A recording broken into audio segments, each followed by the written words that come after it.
नमस्कार, स्वागत है आपका। मैं हूं आपके साथ अमित गर्ग शुक्ला। चलिए देखते हैं खबर 1 मिनट, यानी 1 मिनट में खबरों का पूरा विश्लेषण।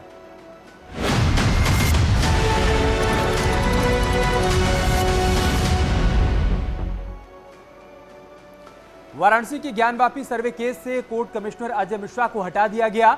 सर्वे से संबंधित आगे की रिपोर्ट और बाकी कार्रवाई विशेष कोर्ट कमिश्नर विशाल सिंह और सहायक अजय प्रताप सिंह देखेंगे। ज्ञानवापी मस्जिद में सर्वे के बाद आज कोर्ट में सुनवाई हुई। कोर्ट में सर्वे के लिए नियुक्त कोर्ट कमिश्नर को रिपोर्ट लीक करने के आरोप में कमीशन की कार्रवाई से हटा दिया गया और विशेष कोर्ट कमिश्नर विशाल सिंह के नेतृत्व में पूरी कार्रवाई के आदेश दिए। वकील कमिश्नर श्री अजय कुमार मिश्रा को तत्काल प्रभाव से कार्यमुक्त अर्थात हटाया जाता है। विशेष अधिवक्ता आयुक्त श्री विशाल सिंह दिनांक 12/5/22 के पश्चात की समस्त कमीशन कार्रवाई की रिपोर्ट स्वयं दाखिल करेंगे। सहायक अधिवक्ता आयुक्त श्री अजय प्रताप सिंह विशेष अधिवक्ता आयुक्त श्री विशाल सिंह को के निर्देशन में कार्य करेंगे। अधिवक्ता आयुक्त श्री अजय कुमार मिश्र के द्वारा जो प्राइवेट कैमरामैन रखा गया था उसके द्वारा बराबर मीडिया बाइट दी गई। किसकी तरफ? वहीं कोर्ट में सर्वे रिपोर्ट पेश करने वाली याचिका पर भी सुनवाई हुई। कोर्ट ने रिपोर्ट पेश करने के लिए 2 दिन की मोहलत दे दी है।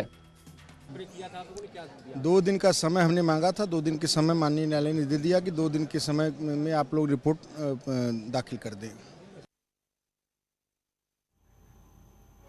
और अब आपको 1 मिनट में बताते हैं कि ज्ञानवापी केस की सुनवाई पर सुप्रीम कोर्ट में क्या क्या हुआ। सुप्रीम कोर्ट ने क्या कहा, यह भी देख लीजिए। सुप्रीम कोर्ट की तरफ से क्या बड़ी बातें कही गई, सिलसिलेवार तरीके से हम आपको बताते हैं।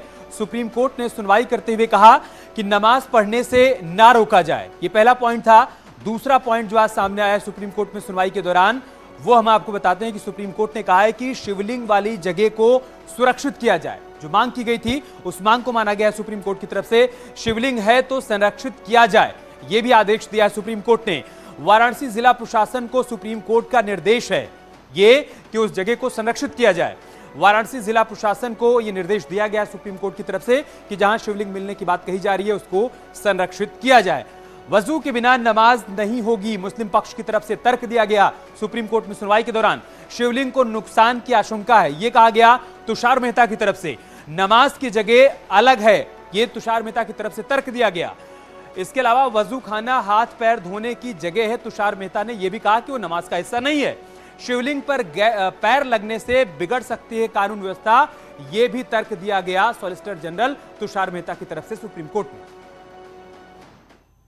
माननीय सर्वोच्च न्यायालय ने यह कहा कि जिस जगह पे शिवलिंग पाया गया है उस एरिया को डीएम को आदेशित किया है कि वो प्रिजर्व करे और वहां पर किसी तरह का घुसपैठ न होने पावे। और जो दूसरा आदेश उन्होंने दिया है कि उस एरिया के अलावा मस्जिद के अंदर जो मुस्लिम समुदाय के लोग हैं वो नमाज अदा कर सकते हैं, जब तक कि इस पिटीशन में जो प्लेंटिफ नहीं आते, अपना पक्ष नहीं रखते, तब तक के लिए व्यवस्था आज की गई है।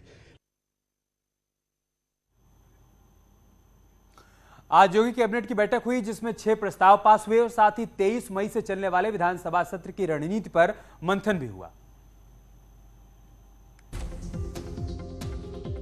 आज योगी कैबिनेट की बैठक हुई जिसमें 6 अहम प्रस्ताव पर मुहर लगी।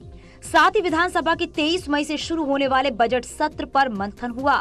बैठक के बाद मीडिया को जानकारी देते हुए कैबिनेट मंत्री सुरेश खन्ना ने कहा कि 6 जून को राष्ट्रपति रामनाथ कोविंद विधानसभा और विधान परिषद को संबोधित करेंगे। विधानसभा का सत्र 23 तारीख से प्रारंभ होने जा रहा है।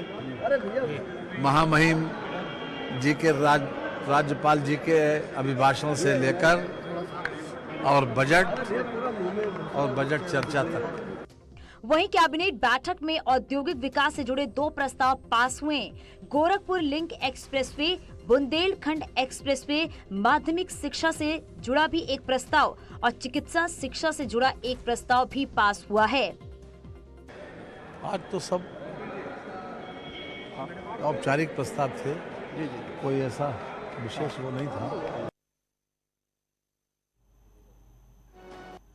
बड़ी खबर है मथुरा की शाही ईदगाह को लेकर आज कोर्ट में सुनवाई हुई।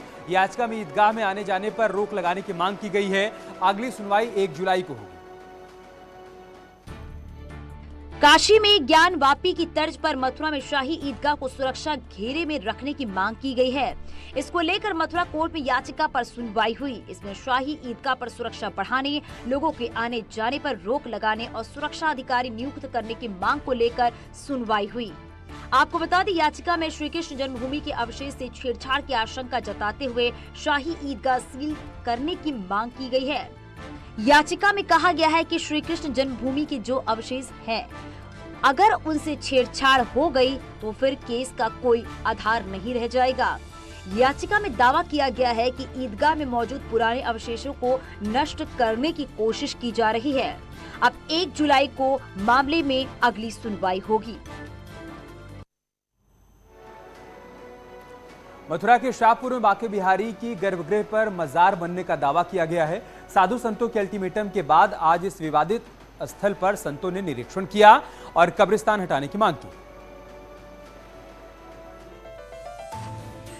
मथुरा के बांके बिहारी गर्भगृह वाली जगह पर बनी मजार हटाने के लिए साधु संतों ने 15 दिनों का अल्टीमेटम दिया है। धर्म रक्षा मंडल के बैनर तले साधु संतों के एक प्रतिनिधि मंडल ने विवादित स्थल का निरीक्षण किया। धर्म रक्षा संघ के राष्ट्रीय अध्यक्ष सौरभ गौड़ ने आरोप लगाया है कि मुलायम सरकार में मंत्री की जगह कब्रिस्तान में दर्ज करा दी गई है। वहीं 2020 में उसमें मजार बनवा दी गई। संतों ने प्रशासन से मजार को जल्द से जल्द हटवाने की मांग की। ग्राम शाहपुर में उस स्थल का निरीक्षण करने के लिए गया, जो कि अवैध रूप से 2004 में मुलायम सरकार ने मुस्लिम समाज को कब्रिस्तान बनाने के लिए दे दिया। वहीं मुस्लिम पक्ष का दावा है कि चकबंदी के दौरान इस जगह को मस्जिद को दिया गया। चकबंदी में जो चक बनाए गए तो वो कुछ नंबर जोड़ के चक बनाए गए, तो इसमें 10 नंबर। और आजम खां की जमानत याचिका पर आज सुप्रीम कोर्ट में सुनवाई हुई। कोर्ट में यूपी सरकार की ओर से आजम खां को आदतन अपराधी बताया गया।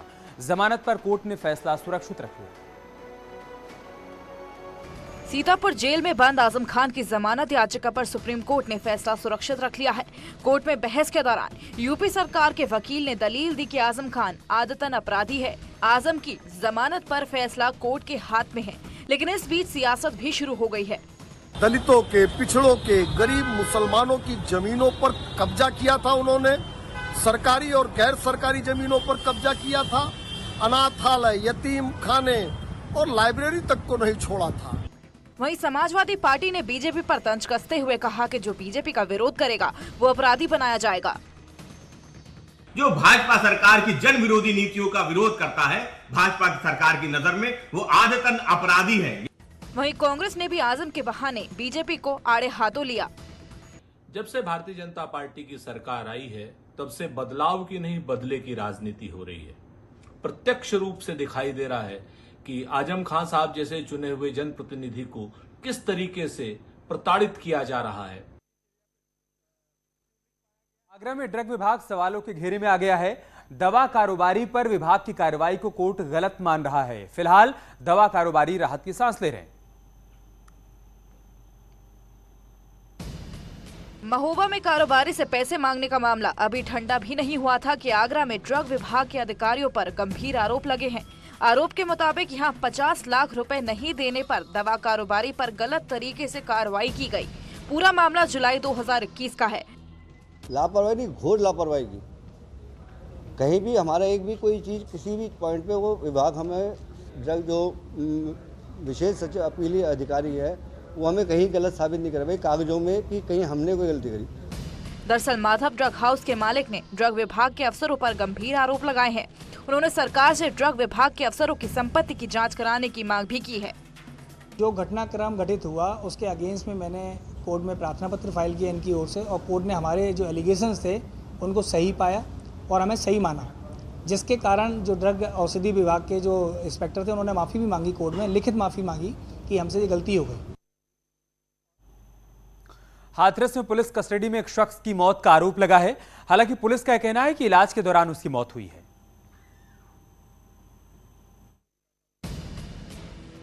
हाथरस में पुलिस पर कस्टडी में एक शख्स की मौत के आरोप लगे हैं। इस बात को लेकर लोगों ने जमकर हंगामा किया। बताया जा रहा है कि इलाके में आपसी रंजिश में 2 पक्षों में मारपीट और फायरिंग हुई। इसके बाद लोगों ने एक आरोपी को पकड़कर पुलिस के हवाले किया था। घायल राजकुमार के हाथ और पैर में चोट लगी थी। बाद में पुलिस हिरासत में उसकी मौत हो गई। हालांकि पुलिस का कहना है कि तबीयत खराब होने के बाद उसे अस्पताल में भर्ती कराया गया था, जहां उसकी मौत हुई है।